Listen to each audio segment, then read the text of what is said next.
Lihat, hari ini kita akan belajar melanjutkan pelajaran sebelumnya, yaitu membuat kalimat menggunakan kata sifat.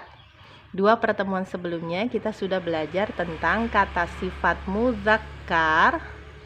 Kata sifat muzakkar yaitu kata sifat yang tidak berakhiran tak marbutoh, digunakan untuk benda-benda muzakkar juga, dan kata sifat muannas yaitu kata sifat yang diakhiri tak marbutoh. Ini loh tak marbutoh ya, ini kalau tak marbutoh sambung seperti ini juga tak marbutoh yang dipisah. Tak marbutoh itu tak yang tertutup ya, tak yang tertutup. Kalau tak maftuhah yang biasa kalian baca itu, nah ini namanya tak maftuhah. Kalau ini tak marbutoh.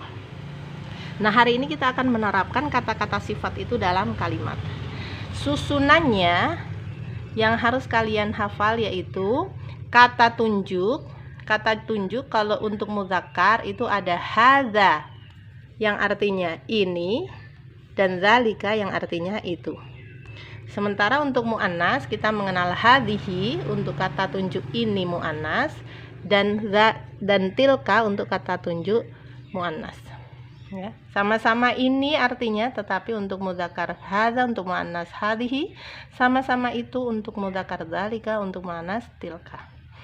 Kemudian selanjutnya setelah kata tunjuk adalah kata benda yang ingin disifati. Ustazah beri contoh di sini, faslun kelas dan maktabun meja. Bendanya tidak boleh ada tak marbutohnya karena kita akan memberi contoh untuk yang pertama. Jadi dua baris pertama ini adalah contoh untuk muzakkar, yang ini contoh untuk muannas. Baru kita lanjutkan dengan kata sifat yang sesuai. Misalnya kita ingin mengambil kata bendanya kelas, maka kata sifat yang sesuai kelas bisa luas, bisa sempit, bisa bersih, bisa kotor gitu ya. Tapi kalau kelas tinggi, oh ya bisa kelas tinggi. Tapi kalau kelas yang tidak cocok apa misalnya? Kelas apa misalnya? Ya, kata-kata sifat yang penting cocok dengan konteks bendanya. Cara menyusunnya adalah kata tunjuk disambungkan ke kata benda dengan menambahkan alif lam. Tambahannya nih ya, perhatikan nanti saya lingkari. Al ya. Hadzal menjadi hadzal. Faslu.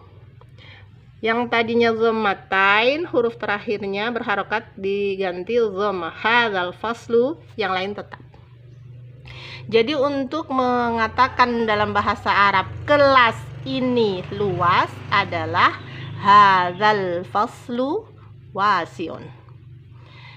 Meja itu kecil, zalikal ditambah alif lam.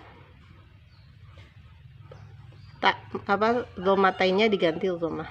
Zalikal maktabu shaghirun. Sama ini juga yang muannas seperti itu. Hadhil dituri alif lam, ini tambahannya ya di sini. Nah, ininya di hadhil madrasatu wasi'atun. Sama-sama luas, tapi kalau faslun wasi'un, kalau madrasatun harus wasi'atun. Dalam bentuk yang sama-sama muannas. Kemudian yang terakhir tilka menjadi tilkal. Ya, ada tambahan alif lam disukun. Tilkal kurrosa tu saghiratun. Sama-sama kecil, tapi untuk maktabun, al-maktabu meja saghirun. Kecil. Al-kurrosatu buku tulis, saghiratun kecil. Begitu solih-solihah. Jadi prinsipnya kata sifat mengikuti kata benda. Kalau kata bendanya muzakkar, kata sifatnya muzakkar. Dan sama muannas juga seperti itu. Kata sifat mengikuti kata benda. Kalau kata bendanya muannas, kata sifatnya muannas. Kemudian tambahan pada bendanya, kata bendanya adalah alif lam di awalnya menjadi al ya, nyambung ke kata tunjuknya, dan harokat akhirnya hanya dhammah, bukan dhammatain.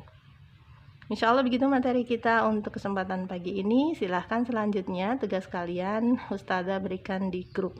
Wassalamualaikum warahmatullahi wabarakatuh.